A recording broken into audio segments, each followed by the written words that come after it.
অনেকের কম্পিউটারে দেখবেন চালু করার সাথে সাথে এরকম একটা স্ক্রিন চলে আসে।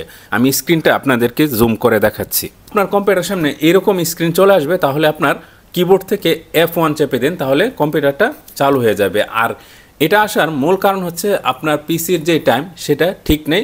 আপনি টাইমটা সেটিংটা ঠিক করে দিলে এই স্ক্রিনটা পরের বার আর আসবে না। আর যদি টাইম ঠিক করার পর পরবর্তীতে আবারও আসে, তাহলে বুঝতে হবে আপনার কম্পিউটারে যে বায়োস ব্যাটারি আছে সেই বায়োস ব্যাটারিটা ড্যামেজ হয়ে গেছে। কম্পিউটারের বায়োস ব্যাটারি চেঞ্জ করে যখন লাগাবেন তখন আর এই স্ক্রিনটা সামনে আসবে না। চলুন আমরা দেখে নিই আপনারা টাইমটা কীভাবে সেটিং করবেন। স্টার্টে চলে যাবেন, এখানে সেটিংয়ে ক্লিক করুন।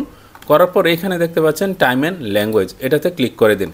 যাদের কম্পিউটারে নেট আছে এই সেট অটোমেটিকে ক্লিক করে দিন। দেখুন এখানে টাইম অটোমেটিক সেট হয়ে গেছে। তারপর আপনি কম্পিউটারটা রিস্টার্ট করুন।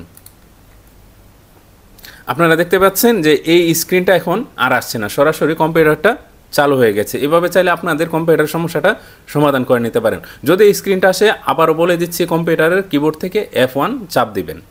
এই ধরনের আরও গুরুত্বপূর্ণ ভিডিও পাওয়ার জন্য আমার পেজটিতে ফলো দিয়ে রাখবেন, চ্যানেলে সাবস্ক্রাইব দেওয়ার অনুরোধ থাকলো। ধন্যবাদ সবাইকে।